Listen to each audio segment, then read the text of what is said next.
Welcome back, you night owls. Tonight we step into a time where a bad day at work could genuinely land you in a public cage for a few hours. Imagine a world without screens, where the day's entertainment was watching your neighbour get a taste of medieval justice. You're trudging through the muddy, cobbled streets of London, the air thick with the smell of wood smoke and unwashed bodies, and you catch a glint of metal in the distance. Your stomach gives a little lurch. That's probably the pillory. You probably won't survive this, at least not with your dignity intact if you so much as tell a white lie. So, before you get comfortable, take a moment to like the video and subscribe, but only if you genuinely enjoy what I do here. Let me know where you're listening from and what time it is for you in the comments below. Now, dim the lights, maybe turn on a fan for that soft background hum, and let's ease into tonight's journey together. You're a small-time merchant in a bustling Tudor town, perhaps dealing in wool or spices, and you've made a little mistake. You've been caught using a slightly wonky weight on your scales, or maybe you let your sheep wander into the wrong field. Not a major crime, nothing that would warrant a trip to the local executioner, but a crime nonetheless. The justice system of Tudor Britain wasn't just about punishment, it was about public performance. It was about making an example of you, not just for your own good, but for the good of the entire community. And the favourite stage for this performance? The stocks and the pillory. The first thing you'd notice is the crowd. They're not just there to watch, they are an active part of the punishment. They are the judge, jury and, well, the executioner of your reputation. The stocks, you remember from your own misspent youth, are the simple wooden frames with holes for your ankles and sometimes your wrists. The pillory is the more sophisticated, upright cousin, with a larger wooden plank that clamps around your neck and wrists. It's the pillory that they've chosen for you. As the constable leads you through the square, you can feel a chill of dread. The structure stands on a raised platform, a grim centrepiece in the heart of the town. This isn't just about pain, it's about shame, pure and simple. As the wooden frame closes around your neck and wrists, you feel the rough, splintered wood against your skin. You're locked in place, unable to move much more than your head. The crowd, which was a low rumble of whispers a moment ago, now feels like a physical presence. You can hear their collective breath, feel their eyes on you. The real horror of this is the sheer vulnerability. You can't defend yourself, can't even swat away the flies buzzing around your face. You're a tableau, a living warning sign for every passing person. The constable reads out your crime for using false weights to deceive his customers, and a murmur goes through the crowd. Someone in the front row shouts something unkind, and a small, hard object thuds against your chest. It's a rotten apple. Then another, and another. Soon the crowd's initial curiosity gives way to a more aggressive kind of fun. The air fills with a strange mix of thrown vegetables, animal dung, and, if you're really unlucky, a dead cat. Historians still argue whether the physical harm was an intended part of the punishment, or an unfortunate consequence of putting someone in a very public, very defenceless position. Either way, for you, it feels very much like a part of the punishment. The goal, after all, was to humiliate and degrade you, to strip you of your standing in the community.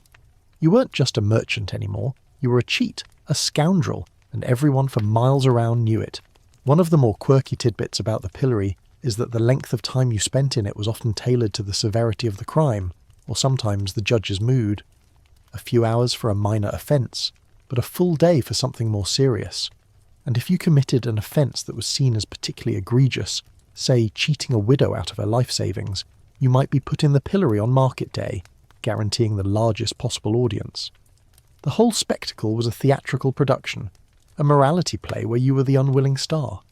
A mainstream historical fact is that the use of the stocks and pillory was widespread across all classes of society, though a wealthy person might pay a fine to avoid the physical punishment, while a poor person had no such option. This public display of justice, or what passed for it, served as a form of social control that was both cheap and highly effective. You can't help but think about the sensory details of it all. The rough, damp wood against your skin, the sour smell of rotten fruit and human waste, the incessant buzzing of flies, the jeers and laughter of the crowd which slowly morph into a dull roar of noise that you try to tune out. You close your eyes for a moment, but that just makes the sounds more intense.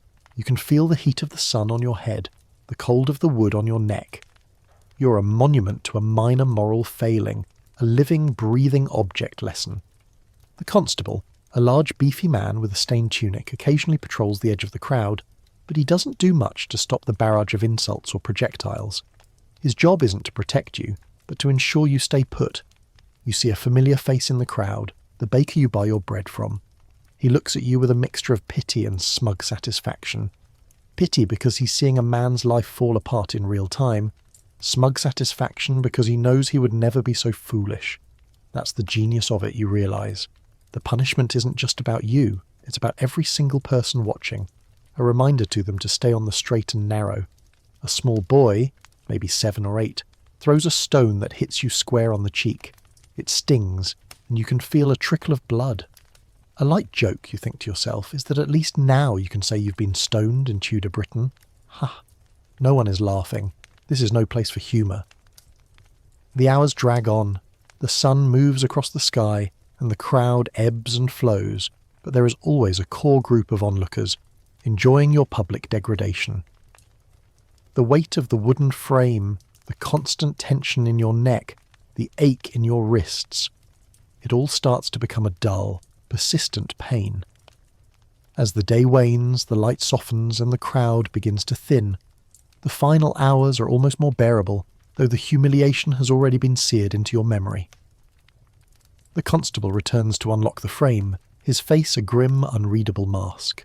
You're released, your legs stiff and wobbly, your body covered in bruises and filth. You stumble away, avoiding eye contact with the few remaining onlookers, knowing that this isn't the end of your punishment. This is just the beginning. Your reputation is ruined. Your business is likely over.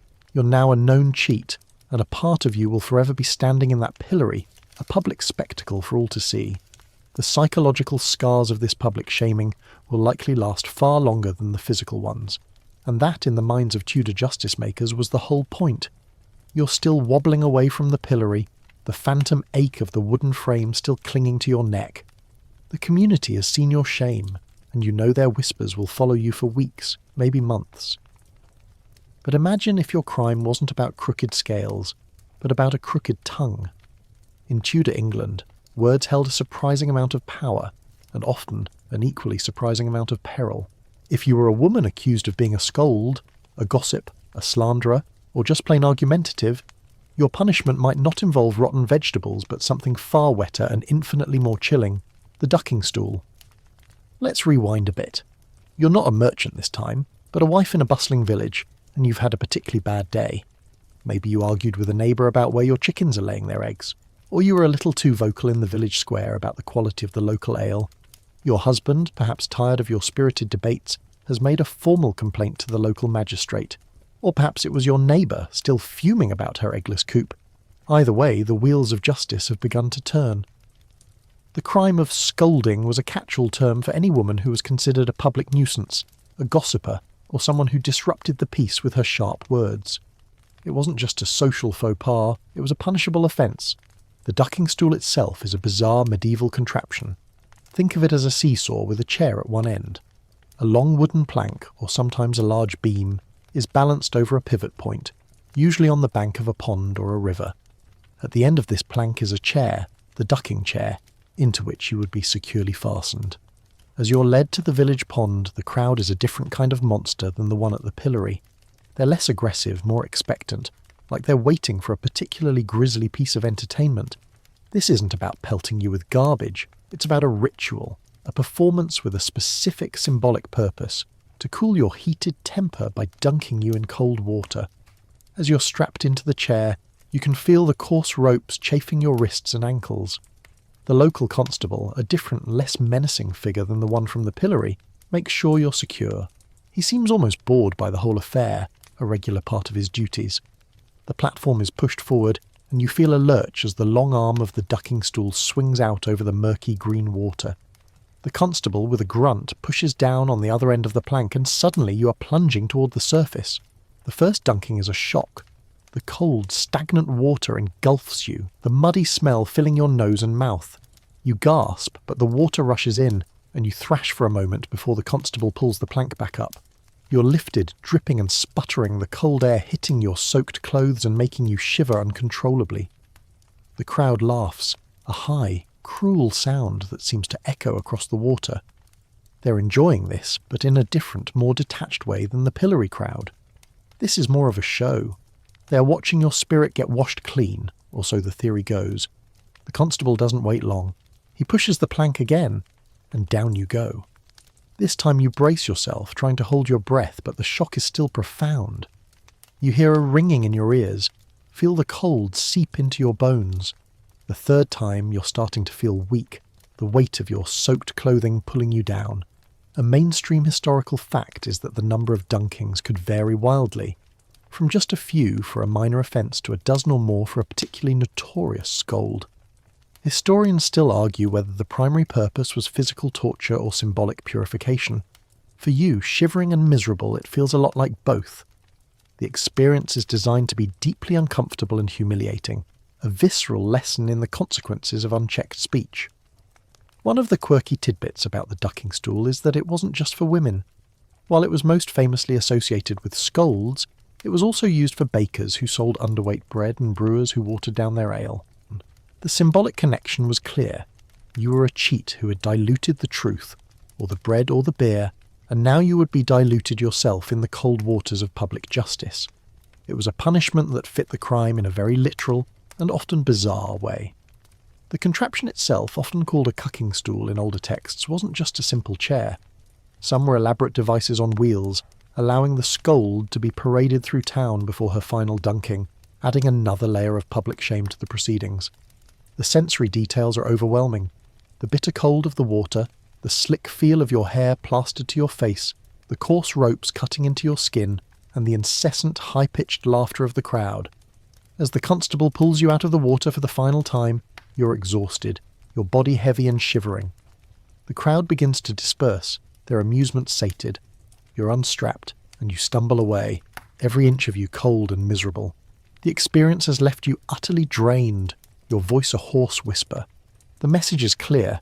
Keep your opinions to yourself, keep the peace, and don't make waves. The ducking stool was a powerful tool of social control, used primarily against women who dared to defy patriarchal norms.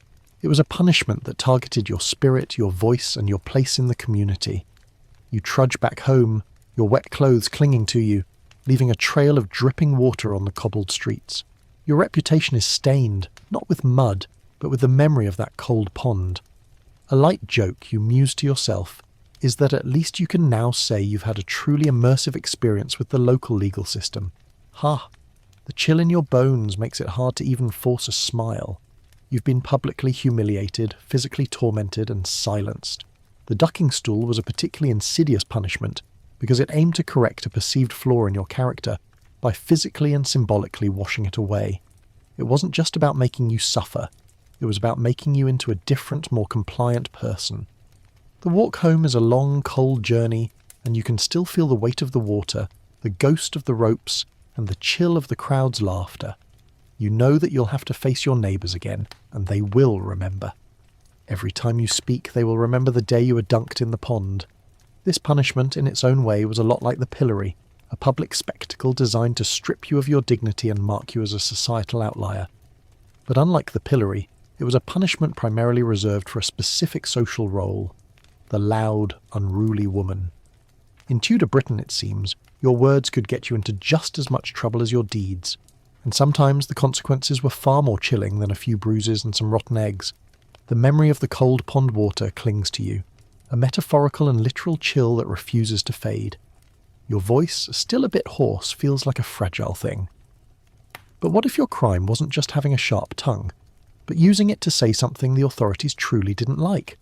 What if the punishment for your outspokenness wasn't just a cold bath, but an iron cage for your face? Welcome to the grim world of the scold's bridle, a punishment designed not just to humiliate you, but to completely silence you.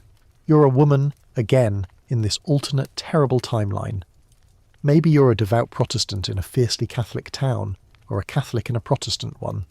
Perhaps you've spoken out against a corrupt local official, or maybe you've simply been a bit too loud in your opinions about the Queen's latest tax. Whatever the reason, you've been accused of being a scold, but this time the punishment is far more sinister than the ducking stool. The constable arrives at your house, not to lead you to the pond, but to bring a grim-looking contraption with him. The scold's bridle, or brank as it was often called, is a terrifying piece of ironwork. It looks like a cage for your head. It's a large metal frame that fits over your entire head, blocking at the back. The most horrifying part, though, is the small, sharp plate of iron that fits into your mouth. This plate, often fitted with a spike or a blade, is designed to press down on your tongue, making speech not just difficult, but impossible and excruciatingly painful. The slightest movement of your tongue would result in a sharp, tearing pain. It's a punishment that goes beyond humiliation. It's an attempt to physically and psychologically break your will to speak. As the constable clamps the cold iron around your head, you can feel a wave of panic rising. The metal is heavy and rough. The device is locked shut with a small padlock, and suddenly you can't speak. You can't even open your mouth properly. The metal plate presses down on your tongue, a constant, unpleasant pressure. The world around you, which was once filled with the sounds of your own voice, is now a silent movie.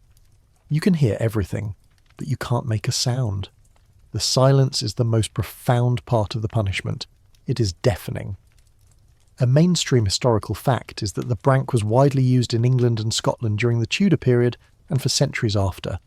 Unlike the stocks or the pillory, it wasn't a public spectacle for a set amount of time. Instead, you were often paraded through the streets with the bridle on, sometimes chained to the constable, and the length of your punishment was entirely at the discretion of the magistrate, or even your own husband, who might be the one to unlock it when he felt you had been corrected enough. A quirky tidbit is that some branks were fashioned to resemble animal muzzles, adding another layer of dehumanization to the punishment. You weren't just a person being punished, you were an animal being silenced. As you are led through the village, you can feel the weight of the iron and the constant dull ache in your mouth. You can hear the whispers of the villagers, their curiosity, their judgment. You see the children pointing, but you can't respond. You can't defend yourself. You can't even tell them how much it hurts. The punishment is a total deprivation of your most human faculty, speech. It is a slow, agonizing psychological torment. It is designed to make you feel completely alone in a crowd, a silent object of ridicule. Historians still argue whether the brank was more of a tool of spousal control or a formal judicial punishment, as its use often blurred the lines between domestic and legal authority. For you, the woman wearing it, the distinction is entirely academic. All you know is the cold iron, the searing pain in your mouth, and the profound, isolating silence. The walk through town feels endless. The sun beats down on the iron, making it hot and unbearable. You can smell the sweat on your face trapped inside the cage. You can't even wipe your brow. A light joke. You try to think to yourself, is that at least now you'll be a good listener? No, that's not funny. Nothing about this is funny. The humiliation is absolute. You are an object, a symbol of what happens to women who dare to speak their minds. The physical pain from the metal plate on your tongue is one thing, but the psychological pain is far worse. It is a constant reminder of your powerlessness. You are reduced to an exhibit, a cautionary tale. After what feels like an eternity, the constable returns you to your home. He unlocks the padlock and the heavy iron bridle is lifted from your head. The immediate relief is immense, but the aftermath is terrible. Your face is bruised, your tongue is swollen and raw. You might not be able to speak for days. The experience has left a deep mark, a scar that isn't visible to the eye, but is felt every time you open your mouth to say something. You've been broken, not just physically, but spiritually. The scold's bridle was a punishment steeped in misogyny, a tool used to enforce a strict social order where women were expected to be silent and obedient. It wasn't about rehabilitation, it was about subjugation. The idea was to make you so terrified of a repeat performance that you would never dare to speak out again. It was a brutal form of behaviour modification, using pain and public shame to enforce conformity. The sensory details of the ordeal, the metallic taste of the iron, the cold weight on your head, the dull, throbbing pain in your mouth and the overwhelming silence would stay with you for the rest of your life. Every word you spoke from now on would be a risk, a potential gateway to the cold iron cage. As you sit alone in your quiet house, you can't help but think about the women who wore these bridles for weeks or even months. The psychological toll must have been unimaginable. The scold's bridle was not just a punishment for a specific act, It was a punishment for a certain type of person, a person who was deemed too outspoken, too independent, too much. The Tudor period, it seems, had a peculiar obsession with controlling the human voice, whether through ducking in a pond or caging it in iron. And in a society where so much power rested on the spoken word, the reading of proclamations, the sermons in church, the agreements in the marketplace, to be silenced was to be rendered powerless. It was, in its own horrifying way, a kind of social death. Your tongue is still tender from the phantom pressure of the scold's bridle, and you've learned a brutal lesson about the cost of speaking your mind. But imagine if your punishment wasn't about silencing you, but about marking you, permanently, for the rest of your life. We're moving from temporary public humiliation to an indelible, fiery brand. This is the world of branding and maiming, where the state literally writes your crime onto your body for all to see. Let's say you're a young man, a drifter, without a trade or a master. The Tudor period had a deep-seated fear of vagrancy, of people who wandered from town to town without a clear purpose. You were seen as a potential threat, a drain on society, a source of crime and disorder. After being caught once, you were likely given a whipping and sent on your way. But you, being a bit stubborn or simply unable to find work, were caught a second time. This time, the justice system decides that a simple beating isn't enough. It's time for a more permanent solution. You are brought before the local magistrate who, with a grim face, pronounces your sentence. For being a vagrant, a persistent idler, and a burden upon the parish, you shall be branded with the letter V.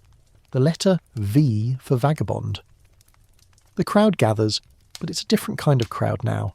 There's less of the boisterous, jeering quality of the pillory onlookers. This is a more sombre, more serious affair. They're here to witness a ritual of justice, a transformation of a person into a walking permanent warning. You're led to the village smithy, or sometimes a specially erected post. The smell of the forge, of hot iron and coal, fills the air. The smith, a burly man with a leather apron, is already stoking the fire, his face unreadable. He takes a long iron rod with a V at the end and places it into the heart of the coals.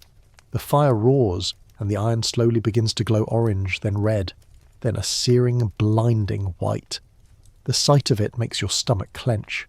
You're strapped to a post, your arm held out, and you can feel the warmth of the fire on your skin. The air crackles with tension.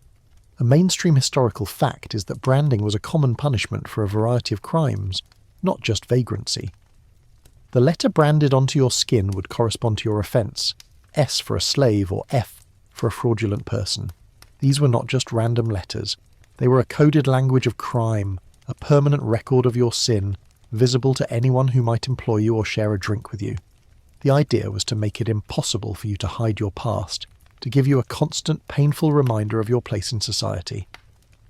A quirky tidbit is that the process was often overseen by a cleric, adding a layer of religious gravity to the punishment. The branding wasn't just a legal act. It was a kind of hellfire on earth, a purification through searing heat. Historians still argue about the effectiveness of branding as a deterrent. While it certainly marked a person for life, it may have also made it harder for them to find honest work, pushing them further into a life of crime. The smith lifts the brand from the fire and it glows with an unholy light. The heat is so intense you can feel it on your skin before it even touches you. The constable holds you tight, his grip like a vice. You brace yourself, but nothing can prepare you for the feeling. The hiss of the hot iron on your flesh is a terrible sound, a sharp metallic screech. The smell is even worse, the sickeningly sweet scent of burning hair and flesh. The pain is unimaginable, a white-hot agony that makes your whole body spasm. You cry out, a raw animal sound that is swallowed by the hissing and the shouts of the crowd. The process is quick, but it feels like an eternity. The smith presses the iron firmly, ensuring the mark is deep and clear. When he pulls it away, you can see the searing, red letter V burned into your skin, a bubbling, smoking wound. The pain lingers, a deep, radiating burn that is so intense it's almost a physical presence in the room. This isn't just a wound, it's a statement. It says, this man is a vagabond. Do not trust him. Do not help him. The ordeal isn't over. You're unstrapped, a dirty rag is tied loosely over the brand, and you're sent on your way, told to never return to the parish. The pain is a constant companion, a pulsing reminder of your crime, but the physical pain will eventually fade. The brand will become a scar, a discoloured patch of skin. The real punishment is the mark itself. Every time you roll up your sleeve, it will be there, a constant source of shame, a permanent barrier between you and a life of respectability. Maiming was an even more brutal step beyond branding. For crimes like theft, a punishment might be the physical removal of an ear.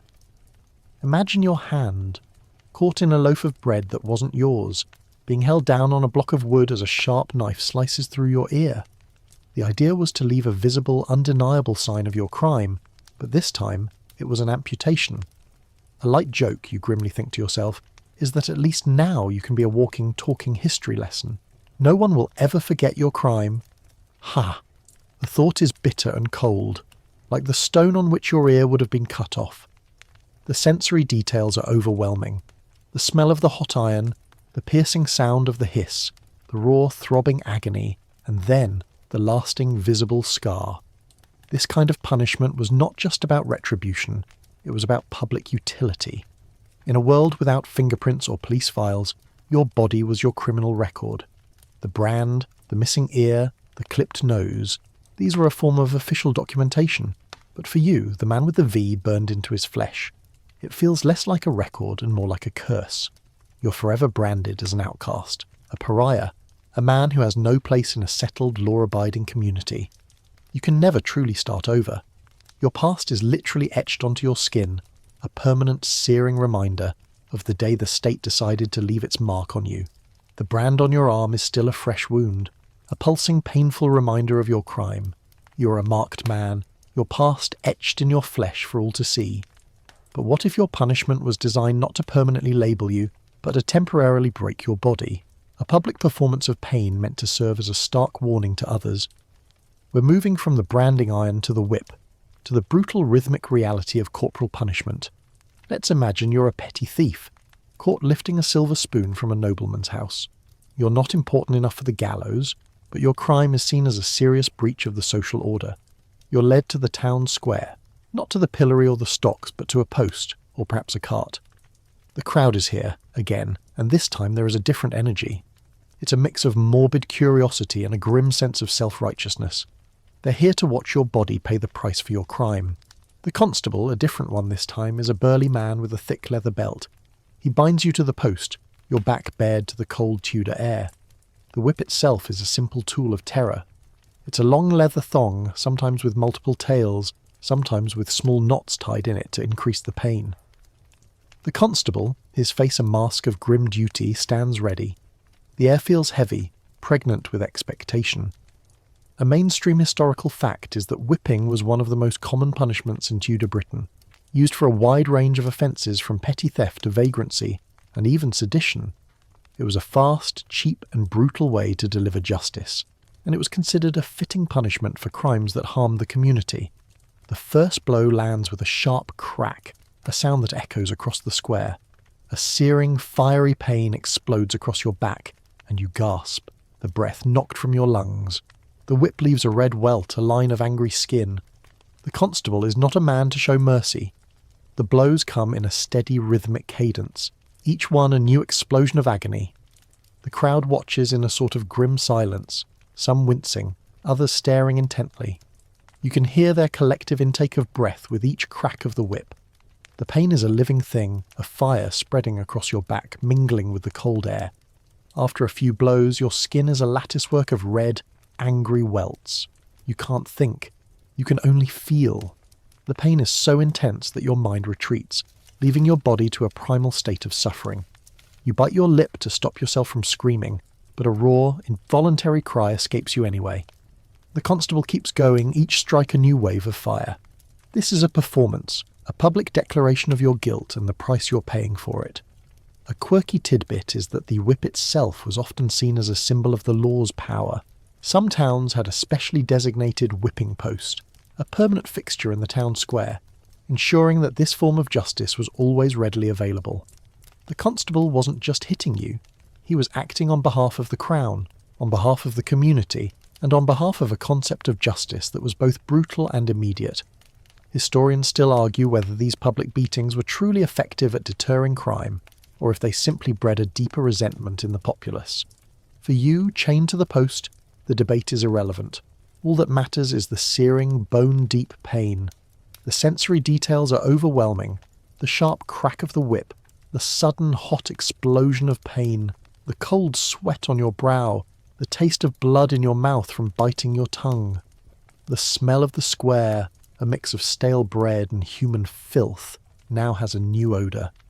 The metallic, coppery scent of your own blood. You can feel the skin on your back tearing, the welts beginning to bleed. The rhythm of the blows is hypnotic and terrible, a drumbeat of punishment. After what feels like an eternity, the constable finally stops. He unties you, and you slump to the ground, your body screaming in protest. Your back is a ruin, a bloody mess of torn skin and bruises. You're given a brief cold admonition and told to be on your way. You stumble out of the square, the pain a constant throbbing presence. The whipping is over, but the punishment is not. The wounds will need to heal, a slow and agonizing process that will leave scars. But whipping wasn't always a public spectacle. There were also private whippings, often carried out in institutions like the Bridewell, a kind of early workhouse. Here, the whippings were not for public show but for the correction of inmates. The goal was to break their spirit, to force them into submission and hard labour. The private whipping was a colder, more clinical form of punishment, stripped of the theatrics of the public square but no less brutal. A light joke you might make to yourself is that, at least now, you can tell people you have a very colourful personality. A very, very colourful back, anyway. Ha!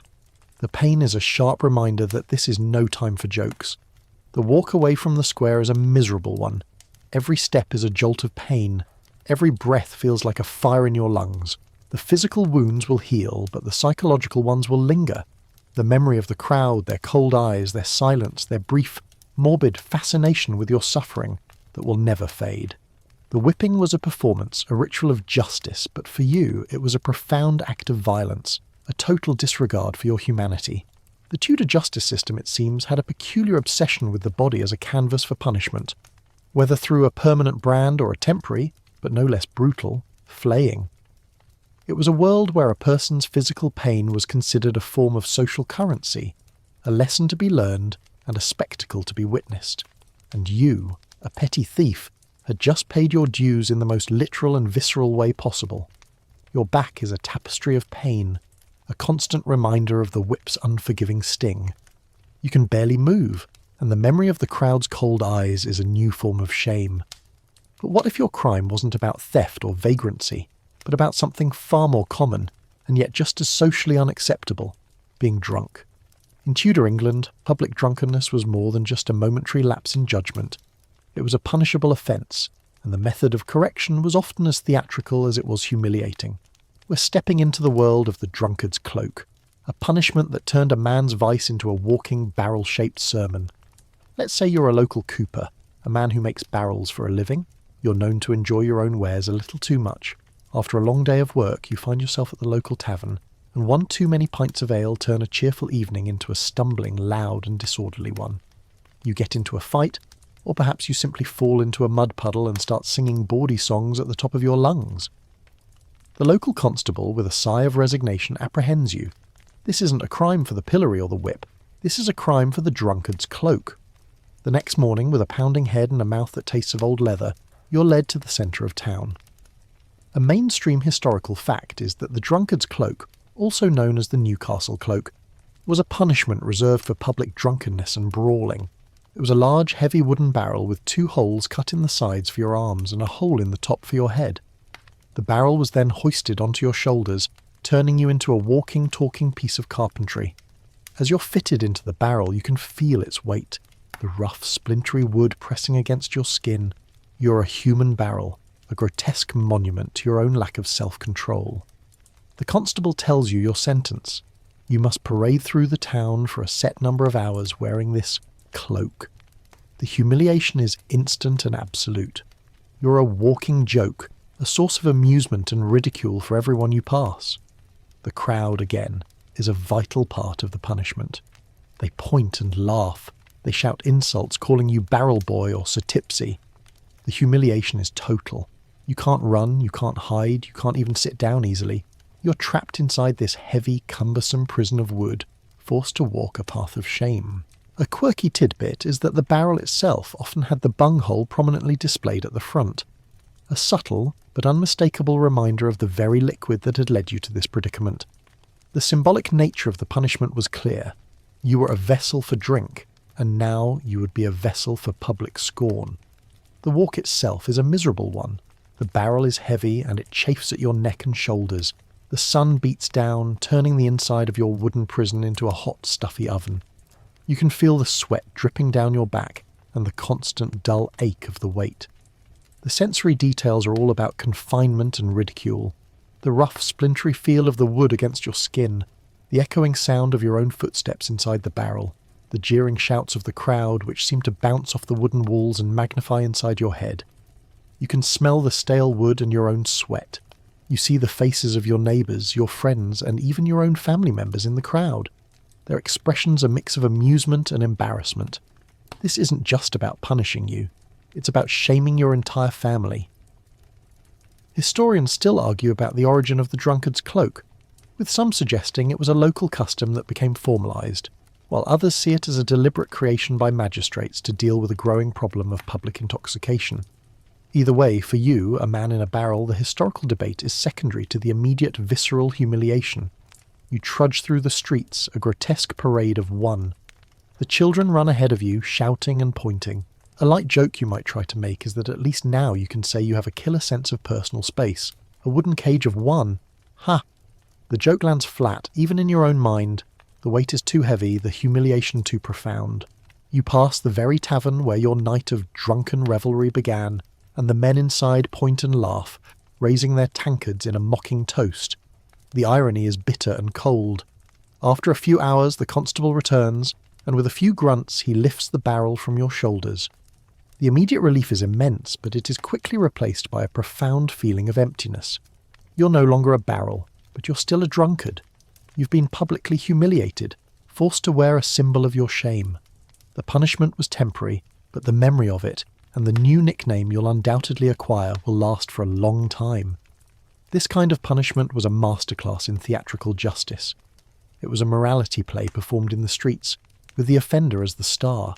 It was a way for the community to purge itself of its undesirables, to put them on display and mock them, reinforcing the social norms that had been violated. The drunkard's cloak was not about physical pain, not in the way of the whip or the brand. It was about psychological torment, about making you feel small and ridiculous and utterly alone. And in a society where reputation was everything, to be a man in a barrel was a fate arguably worse than a few welts on the back. It was a punishment that went straight for your pride, your dignity, and your place in the world. And as you walk away from the town square, you can feel your pride, like your aching shoulders, carrying a new and terrible weight. The ache in your shoulders from the drunkard's cloak is a dull throb, a constant physical echo of your recent humiliation. But as you walk past the town square, your eyes are drawn to something else, something far more sinister than a barrel. In the distance, on a small hill outside of town, you can see the stark silhouette of the gallows. It's a grim monument, a permanent fixture of the landscape, and it serves as a stark reminder that some crimes were so severe that the punishment went beyond shame and pain, and ended, quite simply, with your life. Let's imagine a different path for you. You're a robber, a highwayman, a person who preys on the unsuspecting traveller. Your crimes are not petty. You've taken a life, or perhaps a large sum of money from a wealthy merchant. The legal process is swifter and far less merciful. You are tried, convicted, and sentenced to hang. The gallows is the final stage of the Tudor legal system, a theatrical crescendo of justice. The public spectacle of an execution was seen as the ultimate deterrent, a clear and unambiguous warning to anyone who might consider a life of crime. The day of the execution is a public holiday, a grim festival. People travel from miles around to see the spectacle. The atmosphere is strangely festive, a mix of genuine piety, morbid curiosity, and ghoulish entertainment. You are led through the streets in a cart, your hands bound, a priest at your side offering you last rites. The crowd is dense, a sea of faces. Unlike the jeering crowd at the pillory, this crowd is quieter, more reverent, but no less intense. They're here to watch you die, to see a life extinguished as a lesson to all. As the cart makes its slow, ponderous journey, you can see the gallows looming larger and larger. It's a simple, crude structure of timber, but its purpose is terrifyingly clear. You're a criminal, a murderer, and this is your final stop. The gallows were often located on a high point, a hill outside of town, so that the spectacle could be seen from miles away. It was a physical and symbolic declaration of the state's power to take a life. A mainstream historical fact is that public hangings were an incredibly common form of capital punishment in Tudor England, with thousands of people executed over the course of the century for a vast range of offences, from murder to theft to high treason. The sheer volume of execution speaks to the brutality and unforgiving nature of the Tudor justice system. The cart stops beneath the gallows, and you are forced to stand on the cart as the hangman, a grim-faced figure in a leather hood, adjusts the rope around your neck. The rope is rough and coarse against your skin. The knot feels like a cold, hard lump. You can hear the low murmur of the crowd, the rustle of their clothing, the sound of a baby crying in the distance. The priest says a final prayer, and then, with a sharp jerk of the reins, the cart is pulled away. The feeling of falling is sudden and sickening. The rope tightens around your neck with a terrible force. The world goes dark. The final moments of life are not a gentle fading, but a violent, brutal struggle. The crowd watches in silent awe, a shared moment of grim fascination. Your death is not just an end, it is a performance, a final act of justice. The hangman, a figure of terror and mystery, is the director of this macabre show. Historians still argue whether the spectacle of public execution was an effective deterrent. While it certainly provided a clear consequence, the sheer number of crimes committed suggests that it didn't stop many people from breaking the law. For you, the man at the end of the rope, the debate is over. But the punishment for some crimes didn't end with death. For the most heinous offences, particularly for high treason, the body itself became a part of the punishment, a gruesome ongoing warning. This is the world of the gibbet. After you were hanged, your body might be cut down and encased in an iron cage, the gibbet. The gibbet was a metal frame, often shaped to fit your body, and it was hung from a post or a tree, usually at a prominent crossroads or outside of town. Your body, left to rot in the open air, would become a permanent, horrifying spectacle. A quirky tidbit is that the gibbet cages were sometimes painted black to make the decaying corpse inside even more visible against the sky. The sensory details of the gibbet were overwhelming for anyone passing by. The smell of decay, the sight of a rotting corpse picked at by crows, the chilling creak of the iron cage in the wind. The purpose of the gibbet was to strike fear into the hearts of the populace. It was a visual reminder of what happens to traitors, murderers, and anyone who dared to defy the crown. The gibbet was a permanent, terrifying monument to a broken law. A light joke you might make to yourself is that at least now you can say you have a truly breathtaking view. The thought is cold and hollow, like the empty space where your spirit used to be. The gibbet was a profound act of disrespect for the dead, a final, unmerciful act of a brutal state. The public gallows and the gibbet were two sides of the same coin, the ultimate tools of social control. The gallows were the spectacle of a man's last moments, the moment of death. The gibbet was the spectacle of his post-mortem decay, a prolonged and gruesome warning. In a society that valued order and obedience above all else, these punishments were the ultimate expression of power. They were a stark and terrible reminder that the state, in its pursuit of justice, could not only take a life, but could also lay claim to the body and soul of the criminal even after death. The final curtain call on a life of crime was not a gentle sleep, but a horrifying public spectacle that would linger in the minds of the people, a grim fairy tale told to children to keep them in line. And you, at the end of the rope, or swinging in a metal cage, would forever be the silent, rotting star of that terrible story. The creak of the gibbet cage and the grim spectacle of the gallows still haunt the edges of your mind. But what if your crime was not against property or a person, but against the very state itself? What if you were a political prisoner, a suspected traitor, or a heretic who refused to confess? We're leaving the public square and entering the dark, soundproof chambers of the state, where punishment was not about public spectacle. but about the brutal art of extracting information. We're talking about the rack, a notorious torture instrument of the Tudor age. You're a nobleman, perhaps, or a cleric. You've been accused of plotting against Queen Elizabeth I, of communicating with her enemies, or of harbouring Catholic priests.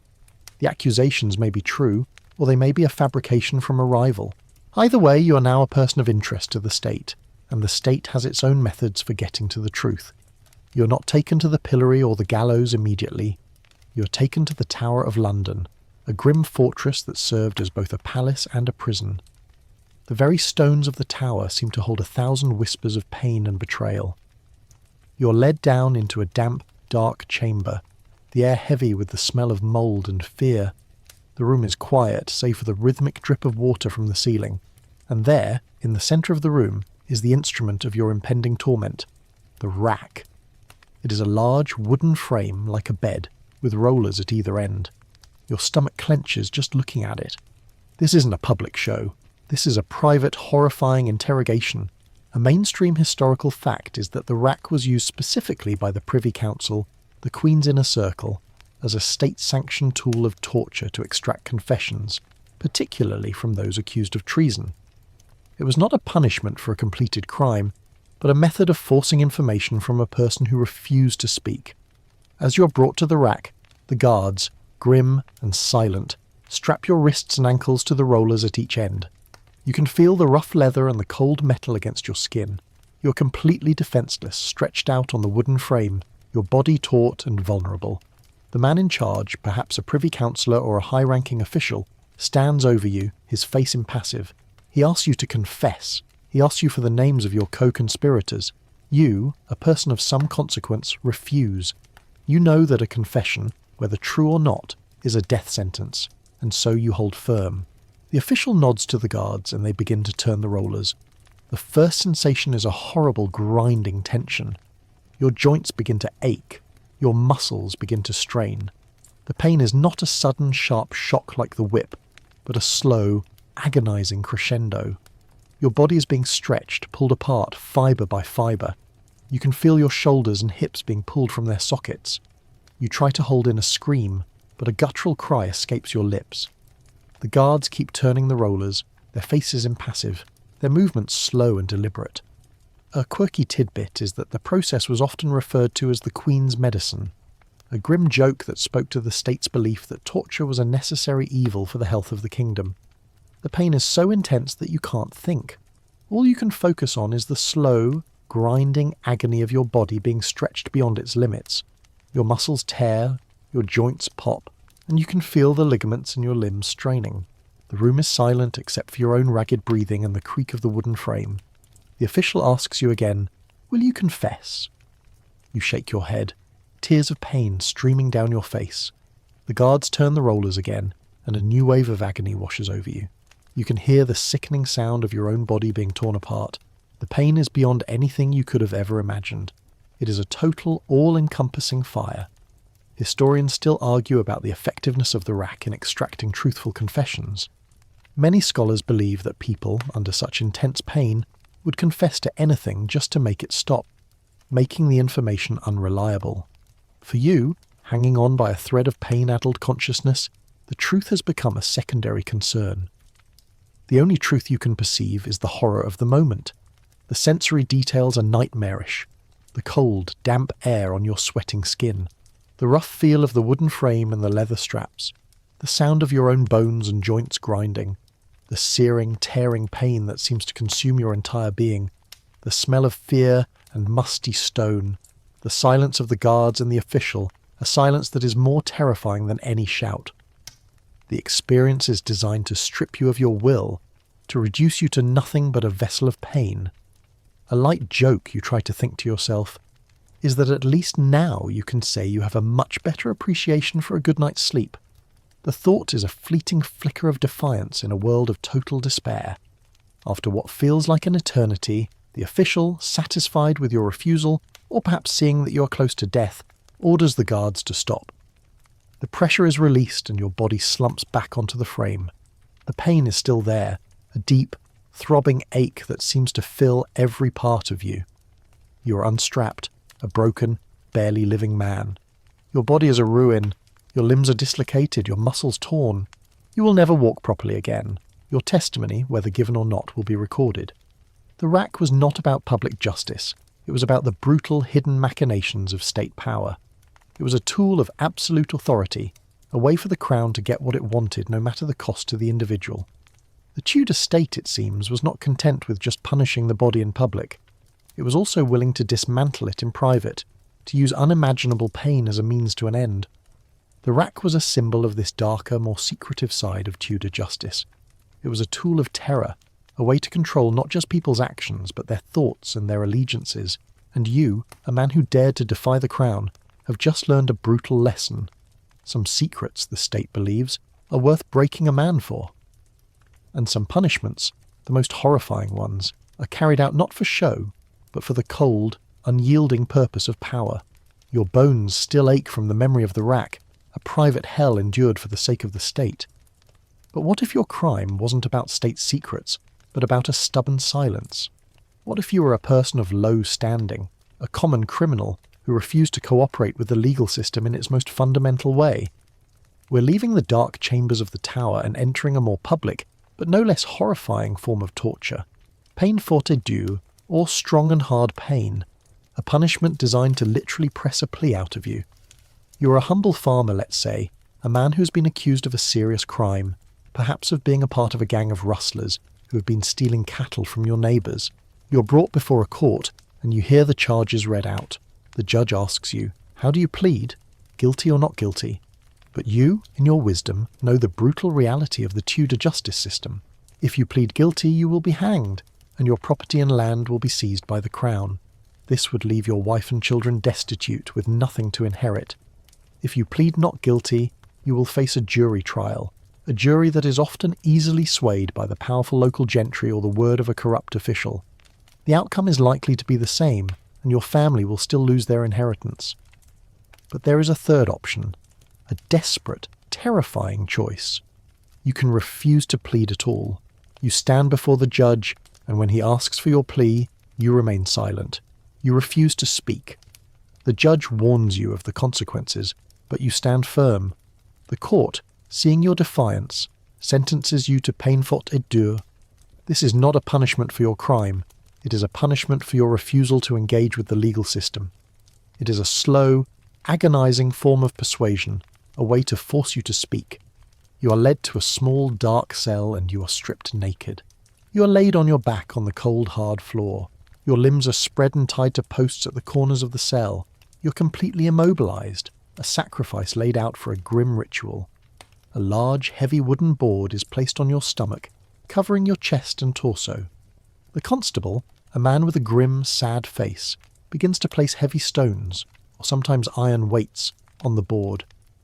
A mainstream historical fact is that peine forte dure was a legal process in England from the Middle Ages up until the 18th century, used specifically for people who refused to enter a plea.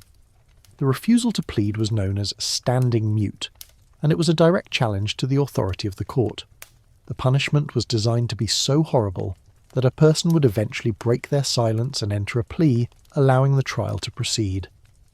The first stone is placed on the board, and you feel the pressure, a dull, heavy weight on your chest. You can still breathe, but it's a little harder.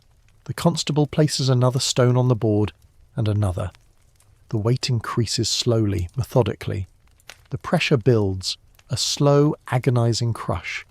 Your ribs begin to ache. Your breathing becomes more shallow and difficult. You can feel your internal organs being compressed, the life being squeezed out of you pound by pound. The constable stops for a moment, his voice low and solemn. He asks you one more time to plead. You remain silent, your face a mask of determination and agony. You know that if you can endure this, if you can die without pleading, your family will get to keep your land. Your death will be a gift to them, a final, brutal act of love. A quirky tidbit is that the punishment was often carried out in public, in the courtyard of a prison or outside of a courthouse, a grim spectacle for the populace. The crowd would watch in a mix of horror and fascination as the stones were added one by one. The sensory details are overwhelming in their simplicity. The cold floor on your naked back, the rough feel of the ropes on your wrists and ankles, the increasing unbearable weight on your chest, the sound of the stones being placed on the board, a slow, steady rhythm of your impending doom, the smell of the damp stone and your own fear. Historians still argue whether the practice was seen as more of a mercy or a cruelty. In a strange, twisted way, it was considered a more noble death than a hanging, as it allowed you to preserve your family's financial future. For you, lying on the floor, the distinction is meaningless. It is simply a slow, deliberate act of pain, a profound act of violence carried out by the state. The constable adds more stones, and the pain intensifies. Your ribs begin to crack, a terrible, sickening sound. Your lungs feel like they are collapsing. You can feel the weight of a dozen men on your chest. You're no longer a person, you're a slab of meat, a piece of matter being crushed into the stone. You can hear the low murmur of the crowd outside, a far-off sound that seems to mock your suffering. The pain is a total presence, a roaring fire in your chest that consumes all thought. Your resolve is tested to its absolute limit. A light joke you might make to yourself is that at least now you can say you've got a killer weightlifting routine. Ha! The thought is a fleeting, desperate flicker in the face of absolute suffering. After what feels like an eternity, your body finally gives out. Your lungs, unable to take in any more air, give up their struggle. The final weight is added, and you are crushed to death. The silence of the cell is profound. The constable, his grim duty done, removes the stones. The punishment is over. The state has won its argument, but you have won your battle. Your family, for their terrible suffering, will get to keep their land. Your death, while horrific, will not be in vain. Peine forte et dure was a chillingly logical punishment in a world without empathy. It was a perfect, brutal mechanism for a system that valued property rights over human life. It was a form of torture that was both a punishment and a reward, a way for a man to die a terrible death for the sake of his loved ones. The Tudor justice system, it seems, was not content with just breaking a man's body or mind. It was also willing to literally crush him to death, all for the sake of a proper legal procedure. And in its own terrifying, illogical way, it was seen as a kind of mercy, a slow, agonizing, but ultimately beneficial death. The crushing weight of peine forte et dure has faded into a dark, silent memory. You have passed from this world, a martyr to your family's inheritance. But what if your brush with the law was not a matter of life and death, but a matter of coin? What if you had a different kind of leverage, a different way to pay your debt to society? We're moving away from the body as a canvas for punishment, and entering a world where money and even religion could offer a kind of salvation. We're talking about the twin pillars of Tudor leniency, fines, and the sacred, medieval concept of sanctuary. Let's say you're a prosperous baker in a market town. You've been caught using false measures for your flour, a common and punishable offence. Your crime is not so severe as to warrant the pillory or the whip. Instead, the magistrate offers you a choice. You can pay a substantial fine, a sum of money that would pinch your finances for months, or you can face the public humiliation of the stocks. You, being a man of some standing with a reputation to protect, choose the fine. This isn't just a punishment, it's a transaction. Your crime is wiped clean, not with pain, but with coin. A mainstream historical fact is that fines were a common form of punishment in Tudor England for a wide range of lesser crimes. The amount of the fine was often determined by the wealth of the offender, a system that effectively created two tiers of justice, one for the rich who could pay their way out of public shame, and one for the poor, who had no choice but to face the stocks or the whip.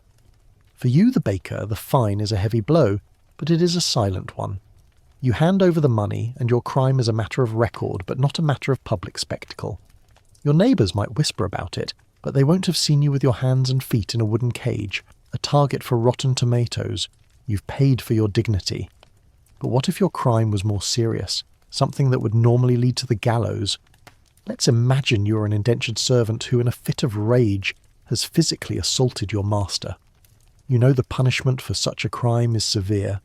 You flee, running as fast as you can, not out of the country, but to a very specific place, the nearest church. In Tudor England, the concept of sanctuary still held a powerful sway. If you could make it to the consecrated ground of a church, you were safe from the long arm of the law. You burst into the church, gasping for air, the heavy wooden doors slamming shut behind you. The cold, damp air of the nave is a welcome relief. You are now in a place of sanctuary. The constable and his men, who are hot on your heels, cannot enter the church to arrest you. A quirky tidbit is that the rite of sanctuary was a medieval practice that had been largely eroded by the Tudor period, but it hadn't been completely abolished.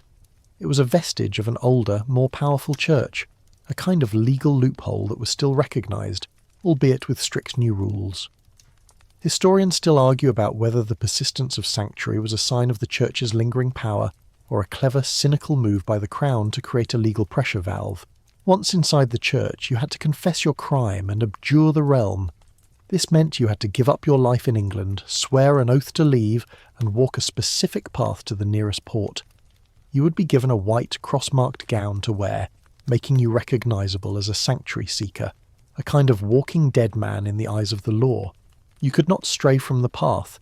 You could not talk to anyone. You were to be a ghost, a silent figure heading to a new life in a new land. The sensory details of this journey were overwhelming. The rough feel of the white gown, the chill of the morning air, the sound of your own footsteps on the lonely road, the constant fear that someone might try to stop you, to challenge the protection of the cross. The journey was a psychological gauntlet. You were a man without a country, walking a road to an unknown future. Your life in England was over. You had escaped the gallows, but at the cost of everything you knew and everyone you loved. You were banished, exiled, a permanent outsider. The concept of sanctuary was a double-edged sword. It saved your life, but it took your home. A light joke you might make to yourself is that at least now you can say you've got an all-expenses-paid, one-way ticket to somewhere. Ha! The thought is a hollow comfort on a long, cold road. The Tudor justice system, it seems, was a complex, contradictory beast. It was a system that could be unforgivingly brutal, as we've seen with the rack and the gibbet. But it was also a system with a strange kind of flexibility, a system where money could buy a man's dignity and a church could buy him his life, albeit a life of perpetual exile. The use of fines created a two-tiered system of justice, a stark reminder that in Tudor Britain, your social standing and your wealth were often the most important factors in determining your fate, and the concept of sanctuary, while a relic of an older age, provided a strange spiritual escape hatch from the brutal realities of the law. For the wealthy baker, justice was a painful but private transaction. For the humble servant, it was a profound, life-altering choice between death and exile. The Tudor state, in its own strange way, had a price for everything, from your public shame to your very existence. The ghost of sanctuary still lingers in your mind, a silent journey to a new life in an unknown land. But what if your crime wasn't a matter of rage or theft, but a deliberate, calculated assault on the very foundation of the Tudor economy? We're moving from crimes of passion to crimes of profit, to the world of counterfeiting and forgery, and the uniquely brutal punishments reserved for those who dared to debase the Queen's coin. Let's imagine you're a small-time silversmith. Business has been slow, and the temptation to take a shortcut, to use your skills for ill-gotten gains, has become too great. You've been caught forging a coin, a single, bad shilling, that was discovered by a sharp-eyed merchant in a bustling London market.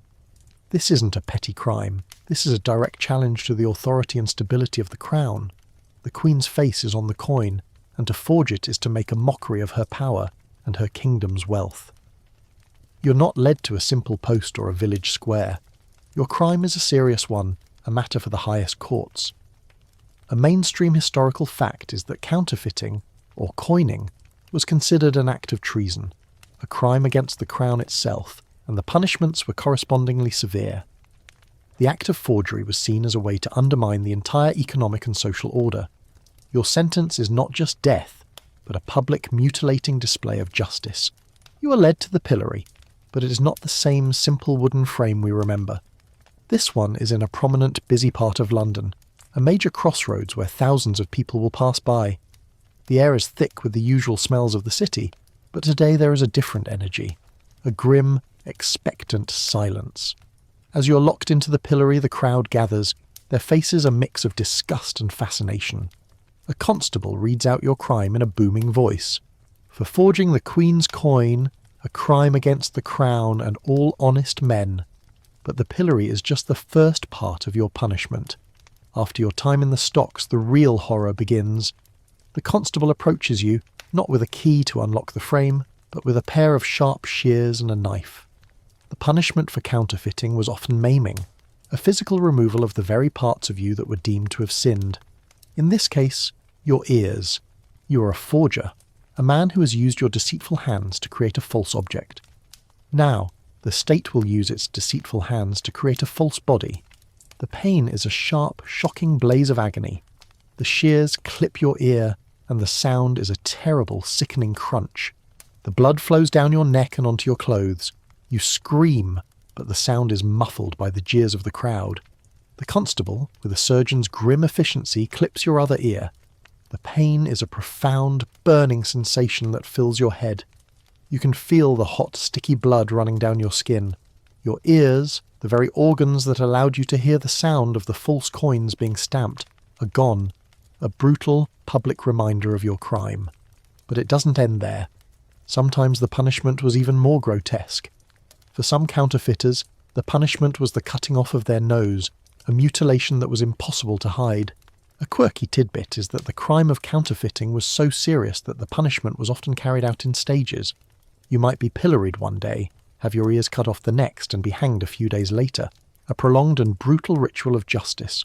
The sensory details are overwhelming in their horror.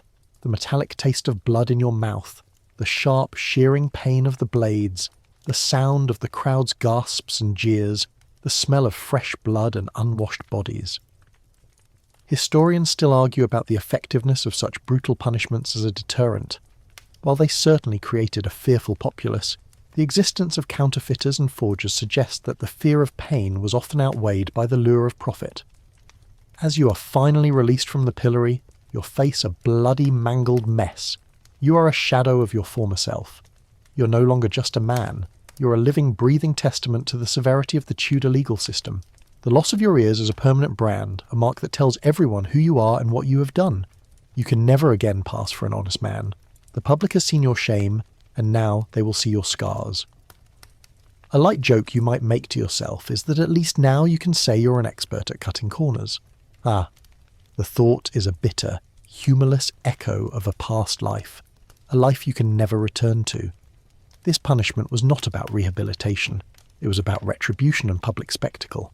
It was a way for the state to make a profound statement about the sanctity of its currency and the power of its laws.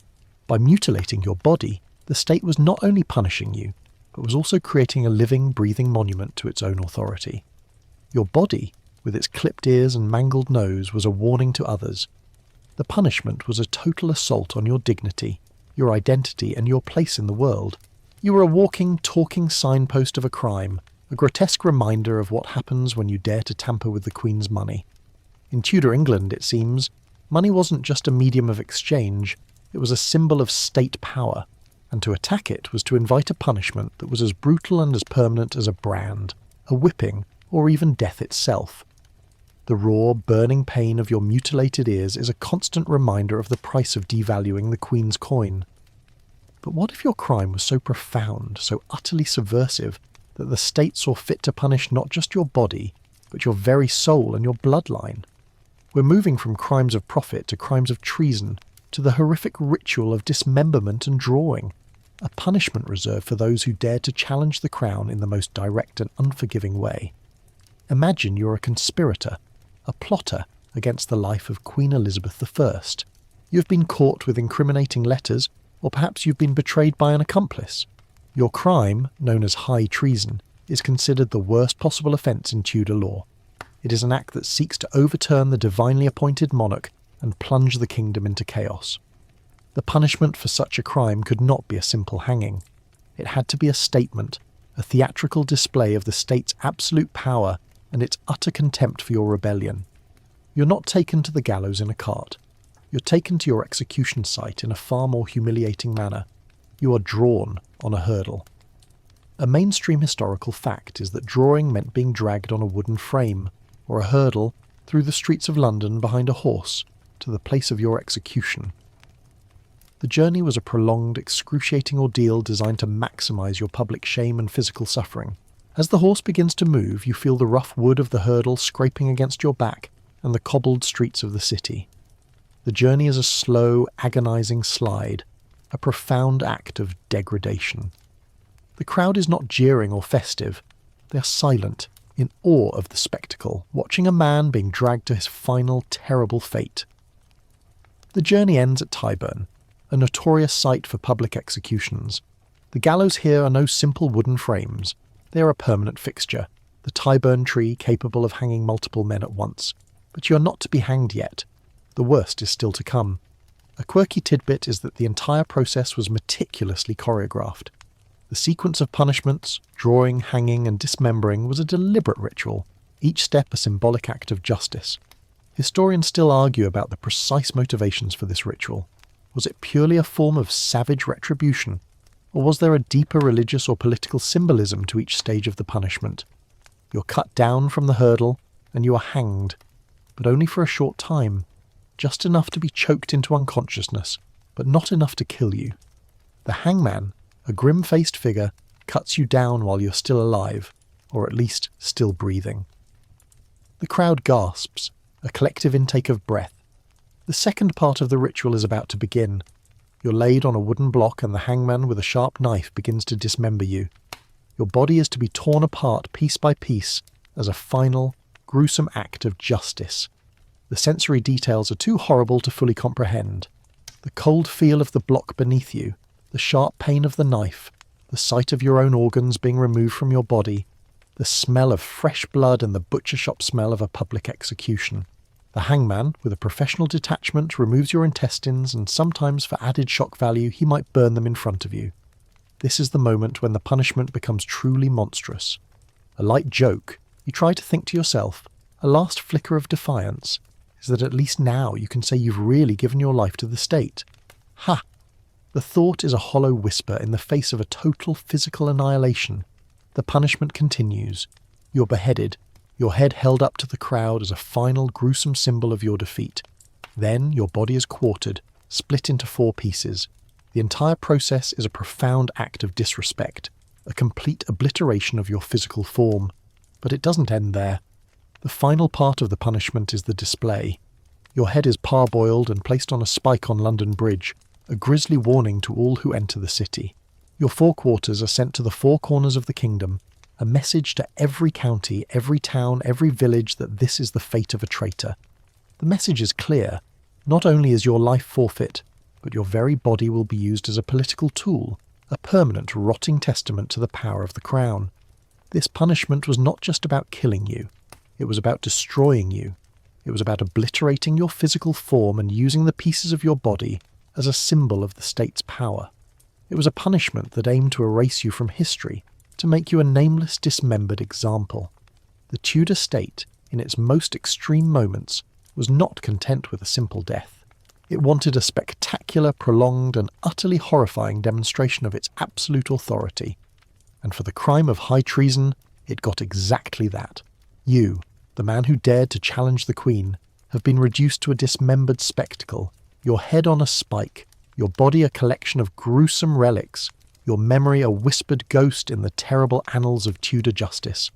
The horror of high treason's punishment, a public butchering and display, is a memory so vile it feels like it could belong to another life entirely. But what if we return to the smaller scale of justice, to the village square, and revisit a punishment that we've already discussed? This time, however, we'll look at it not from the perspective of the victim, but from the point of view of the community and the authorities who wielded it. We're going back to the Scold's Bridle, or the Brank, to understand how it was a tool not just of individual torment but of total social control. You're the mayor of a small market town, a man of some local importance.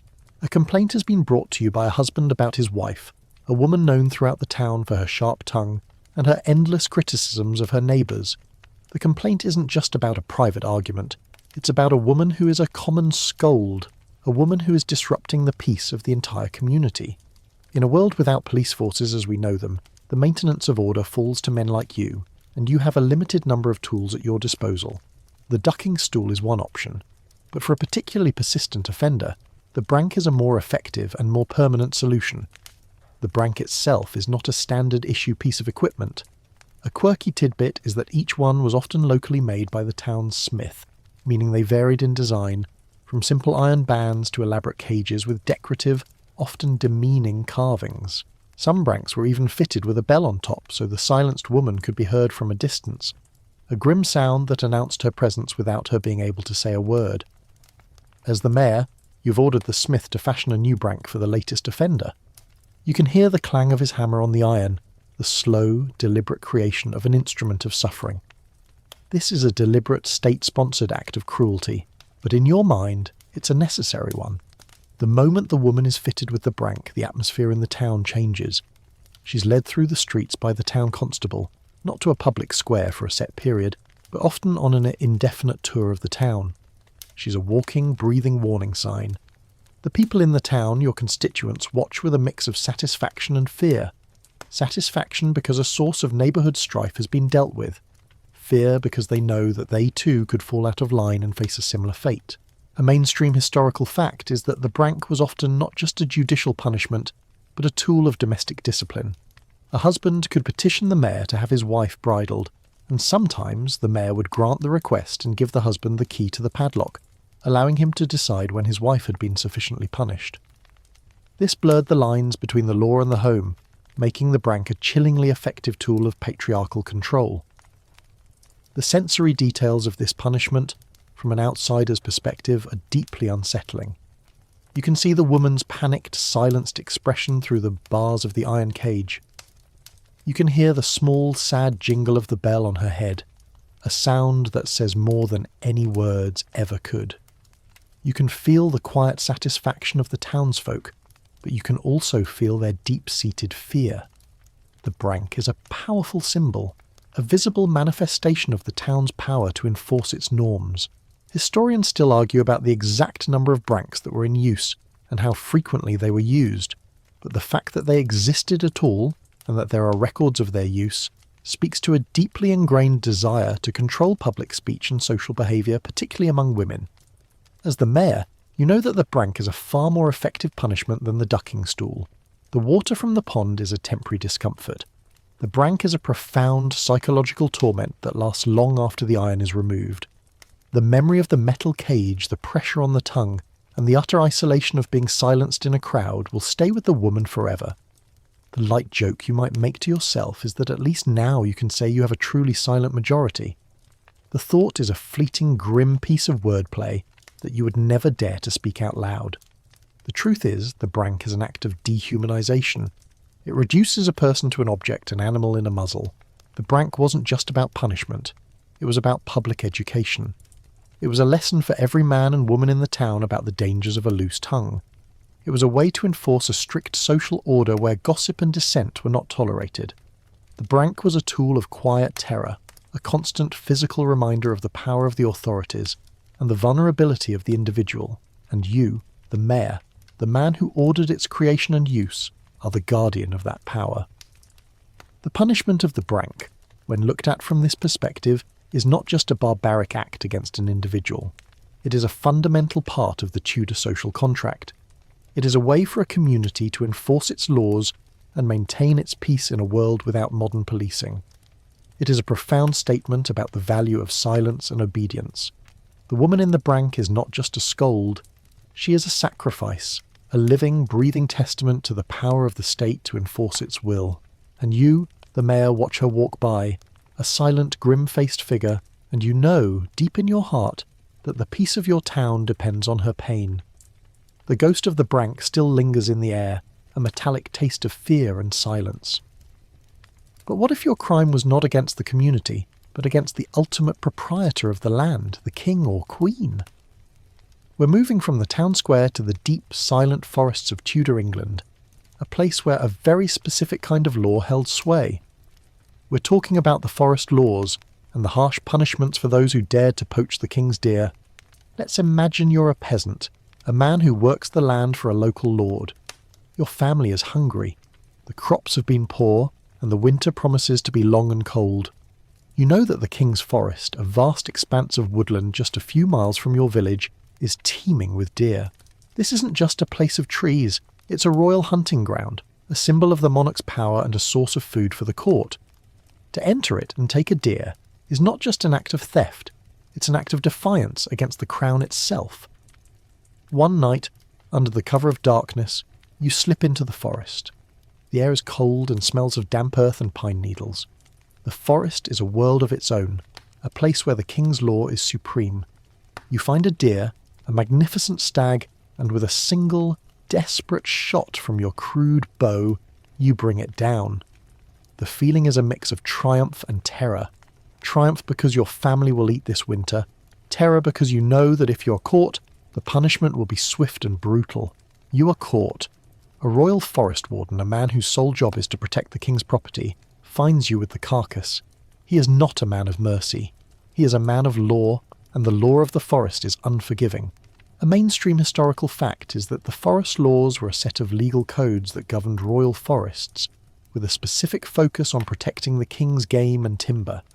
These laws were often far more brutal than the common law, and the punishments for poaching were severe, a reflection of the profound importance of the royal hunt as both a sport and a symbol of power. You are brought before a special forest court, not a regular magistrate. The judge is a royal official, a man who owes his loyalty to the monarch, not the local community. The jury is made up of other foresters, men who see you not as a desperate father, but as a criminal who has stolen from their lord. The verdict is a foregone conclusion. Your sentence is pronounced. You are to be punished for poaching the king's deer. The punishment is not death, not yet, but something that will leave you a marked man for the rest of your life. The penalty for a first offence of poaching was often a form of mutilation.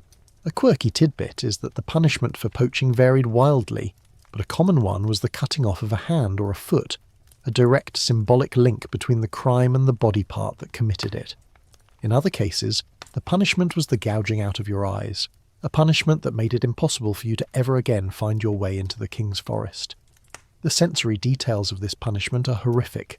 The smell of the cold metal on your skin, the sharp, searing pain of the blade as it severs a part of your body, the sight of your own blood on the forest floor, the sound of your own screams echoing through the trees, a sound that is a testament to the raw, brutal power of the king's law. Historians still argue whether the cruelty of the forest laws was a deliberate form of class-based justice, a way to keep the poor from infringing on the privileges of the rich, or if it was simply a vestige of a more brutal medieval form of law.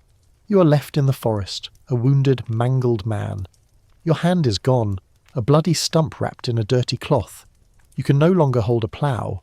You can no longer work the land. Your family, for whom you risked everything, will now have to fend for themselves with a disabled father who can no longer provide for them. The punishment was not just for you, it was for your family, a profound act of social and economic destruction. A light joke you might make to yourself is that at least now you can say you have a truly unique hunting story. Ha! The thought is a bitter, cold and humorless echo of a life that is now forever changed. The forest laws were a symbol of the profound class divide in Tudor England. They were a set of laws that applied only to the poor, a way for the wealthy and the powerful to protect their own interests. The punishment for poaching was not just a legal sentence, it was a political statement.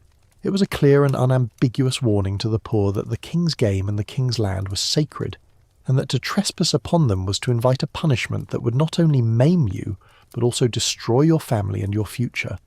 The punishment was an act of brutal symbolic justice. By taking your hand, the law was not just punishing you for your crime, it was taking away your ability to commit that crime again. By gouging out your eyes, it was taking away your ability to see the forest and its bounty. The Tudor state, it seems, was not content with just punishing a man. It was willing to destroy him, physically and socially, for the sake of a deer. And you, a desperate father, a man who risked everything for a meal, have just learned the brutal truth. The life of a king's deer was worth more than the life of a peasant. The pain in your severed hand is a constant phantom ache, a reminder of the unforgiving cruelty of the forest laws. But what if your crime was not against property, but against God himself? What if your beliefs were considered so dangerous, so heretical, that the state saw fit to punish not just your body, but your soul? We are moving from the mundane crimes of theft and vagrancy to the profound existential terror of religious persecution. We're talking about the fires of faith and the horrific punishment of being burned at the stake. Let's imagine you are a devout Protestant living in the reign of Queen Mary the Thurston, a monarch who has restored Catholicism to England and has embarked on a campaign to stamp out heresy. Or perhaps you're a Catholic priest living in the reign of Queen Elizabeth I, caught practicing your faith in secret. Your crime is not a physical act of violence. Your crime is a matter of conscience, a refusal to renounce your deeply held beliefs. The state, in its pursuit of religious uniformity, sees you not as a person, but as a contagion, a spiritual plague that must be eradicated before it spreads. You are arrested and taken to a prison where you are given a choice.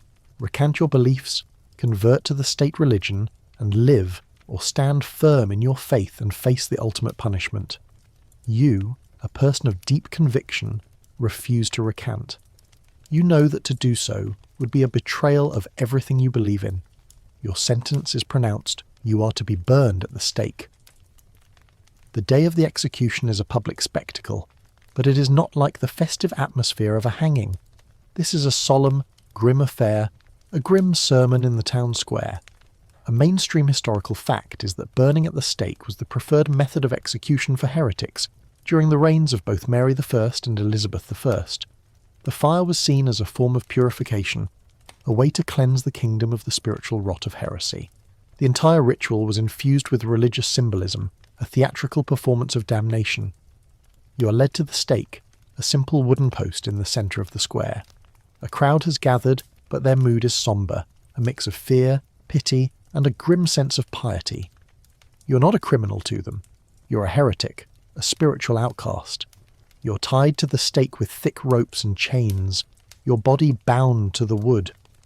A quirky tidbit is that the punishment was often carried out with bags of gunpowder tied around the neck of the condemned, a macabre act of mercy to ensure a quicker death, or at least a quicker end to the suffering. The priest, a grim-faced man, reads you a final sermon, urging you to recant, to save your soul before it is too late. You remain silent, a prayer on your lips. The constable with a torch sets the wood at your feet ablaze. The fire begins slowly, a small licking flame that grows into a roaring inferno. The smoke, thick and acrid, fills your lungs, making it hard to breathe. The heat is an intense, searing presence, a profound and terrible fire that begins to consume you. The pain is unimaginable. It is a slow, agonizing roast. The skin on your legs begins to blister and crack, and the smell of burning flesh and hair fills the air. You try to scream, but the smoke and the heat make it impossible. The crowd watches in silent horror, their faces illuminated by the flickering flames. Some of them are weeping, some of them are praying for your soul, but none of them are laughing. This is not a spectacle of entertainment. It is a profound and terrifying ritual of faith. Historians still argue about the number of people who were burned at the stake during the Tudor period, but the accounts of those who witnessed it speak to a profound and terrible reality. For you, the man in the fire, the historical debate is secondary to the immediate visceral reality of the flames. The sensory details are nightmarish, the intense, searing heat that seems to consume your very soul, the thick black smoke that chokes you and makes your eyes burn, the crackle of the burning wood, the smell of burning flesh, a sickeningly sweet odour that fills the air, the feeling of the ropes and chains tightening as the fire consumes them. A light joke you might make to yourself is that at least now you'll have a really warm reception. Ha! The thought is a hollow, bitter whisper in the face of a total, agonizing annihilation. After what feels like an eternity, the fire finally claims you. Your body is reduced to a charred, blackened husk. The punishment is over. The state has made its point. But for the people who witnessed it, the memory will linger for a long time. The fires of faith were not just about punishing a single person. They were about sending a message to the entire kingdom. They were a profound and terrible declaration of the state's power to enforce religious conformity, a way to use the terror of the flames to control the hearts and minds of the people. The punishment was a total act of disrespect for the human body and the human spirit. It was a way to dehumanize a person, to turn them into an object of fear and religious loathing. The Tudor state, in its pursuit of a single, unifying faith, was willing to use the most brutal and terrifying methods to achieve its goal. And you, a humble person of faith, have just learned a brutal truth. In Tudor England, your beliefs, your very soul, could be a crime punishable by fire. And for a world that believed in a literal hell, The punishment of the stake was a chilling glimpse of damnation on earth. The fires of faith have burned your image into the public consciousness, a testament to the brutal realities of religious conformity. But what if your crime was not against the state or against God, but against the natural and divine order of a household? We're moving from the public spectacle of heresy to the intimate and deeply personal horror of petty treason, a crime that was seen as a profound violation of the social hierarchy itself. Let's imagine you are a servant, a maid in a wealthy merchant's house. You have toiled for years, your life governed by the whims of your master and mistress. Your days are long, your work is hard, and your pay is meagre. You've grown to resent your master, a cruel and demanding man who has treated you with contempt. In a moment of profound anger, perhaps after being unjustly beaten, you take a knife and stab him to death.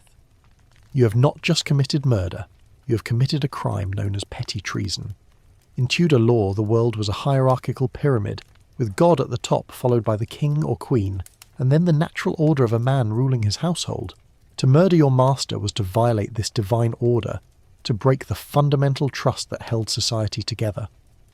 A mainstream historical fact is that petty treason was the legal term for a servant killing their master, a wife killing her husband, or a cleric killing their bishop. It was seen as a crime against the very fabric of society, a small-scale rebellion that mirrored the greater crime of high treason against the monarch. The punishment for petty treason was not a simple hanging. It was a punishment that had to be uniquely cruel and symbolically potent. You are arrested and tried, and the verdict is a foregone conclusion. Your sentence is pronounced, you are to be hanged, and then, for your final punishment, your body is to be burned. The fact that the crime was committed by a woman also dictated the form of punishment. A man who committed petty treason would be hanged, drawn, and quartered, similar to the punishment for high treason. A woman, however, would be taken to a pyre and burned at the stake. The reason for this, a quirky tidbit, is that burning was considered a more decent form of execution for women, as it was thought to preserve their modesty better than the dismemberment that men endured. For you, the woman, this is a grim and ironic kindness, a final, horrifying act of deference to the social mores of the time. The day of your execution is a sombre one. The pyre is built in the town square, a grim pile of wood and faggots. The crowd is quiet, their faces a mixture of disgust and a strange morbid curiosity. You're seen not just as a murderess, but as a traitor to your place in the world, a woman who has defied the very order of things. You are led to the stake, your hands bound, and a hangman places a noose around your neck. The executioner's job is a strange and contradictory one. He is to hang you first, to kill you by strangulation, and then your lifeless body is to be burned. This was considered a mercy, a way to ensure that you did not feel the full agony of the flames. The hangman pulls the rope, and the world goes dark. The final moments are a blur of pain and panic. Then your body is taken and placed on the pyre. The wood is lit, and the fire begins to consume you. The smell of burning wood and flesh fills the air, a final gruesome testament to your crime. The crowd watches in silent awe, their grim fascination a testament to the power of the state to enforce its will. The sensory details are overwhelming in their horror.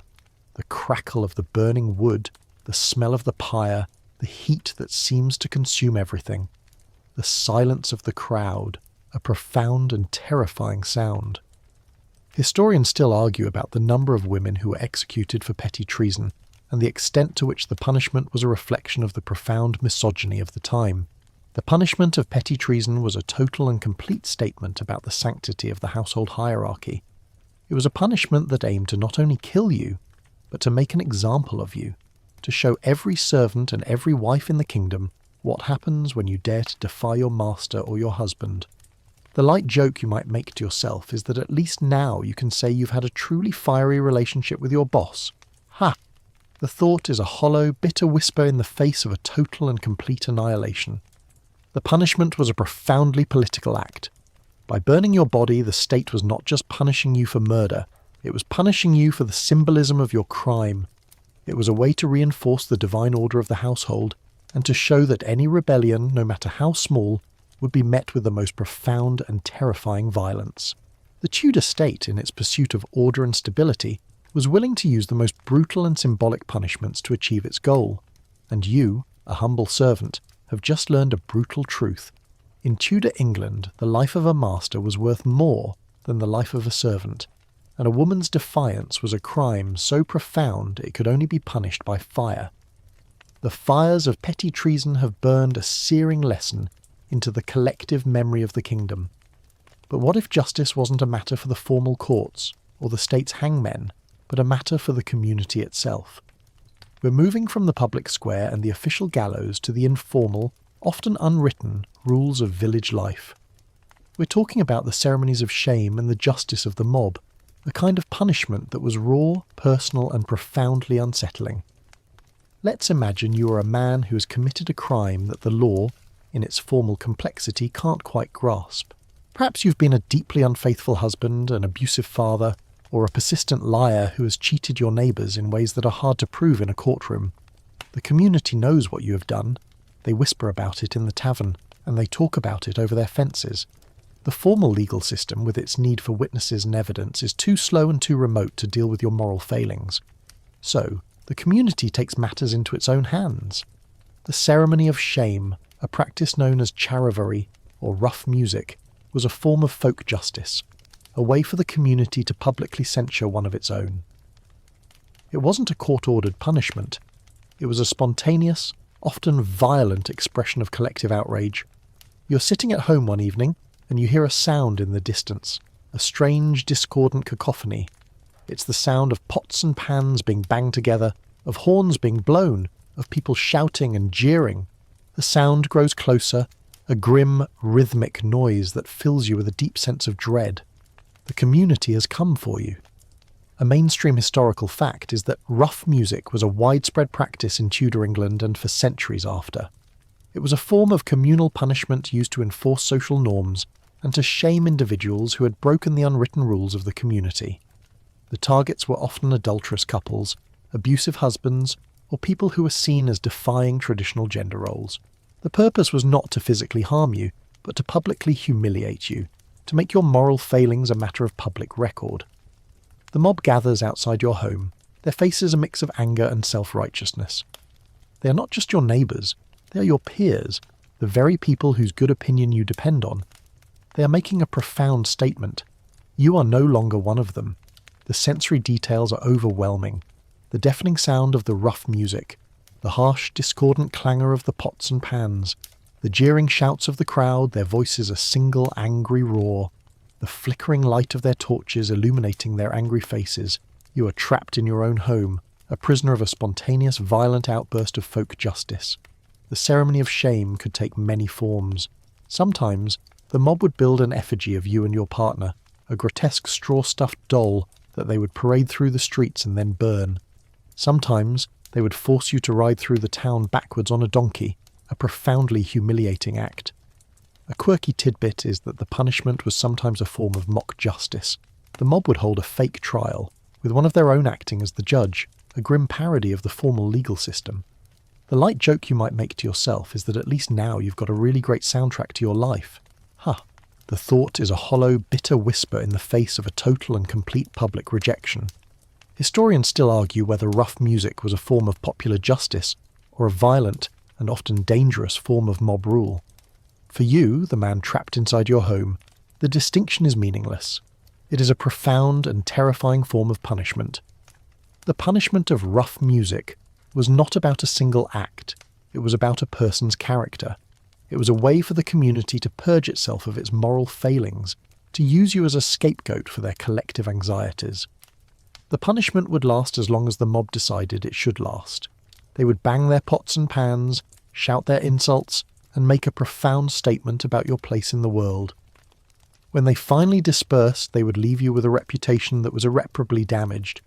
You would forever be a man who was visited by rough music, a person who was seen as a moral outcast, an outsider in your own community.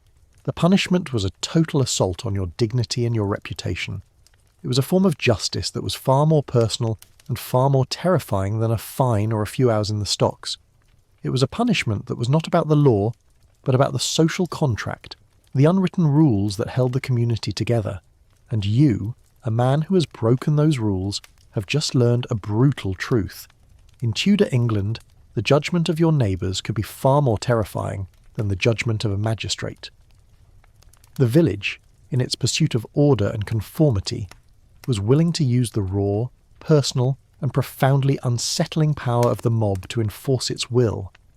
And you, a man who dared to defy the social contract, have just learned that the most terrible punishment of all might not be a burn or a brand, but the cold, silent disapproval of the people who live next door. The clang of pots and pans from the rough music has faded, leaving a silence that is perhaps even more terrifying. You are now a pariah, an outsider in your own village, condemned not by a court, but by the cold, silent disapproval of your neighbours. But what if your crime, or your beliefs, were so profound that the community's judgment wasn't enough? What if the state decided that you were a problem that couldn't be solved by shame or pain, but by making you a non-person, a ghost in your own country? We're talking about the final and in some ways most chilling punishment, exile and banishment. Let's imagine you are a Protestant dissenter, a man who has written pamphlets criticising the Queen's religious policies. Your words are not treasonous in the sense of plotting an assassination, but they are seditious. They are seen as a threat to the stability of the kingdom, a poison that could spread through the populace. The state does not want to martyr you at the stake, as that would only make your cause more popular. It doesn't want to lock you up forever, as that would be a drain on the crown's resources.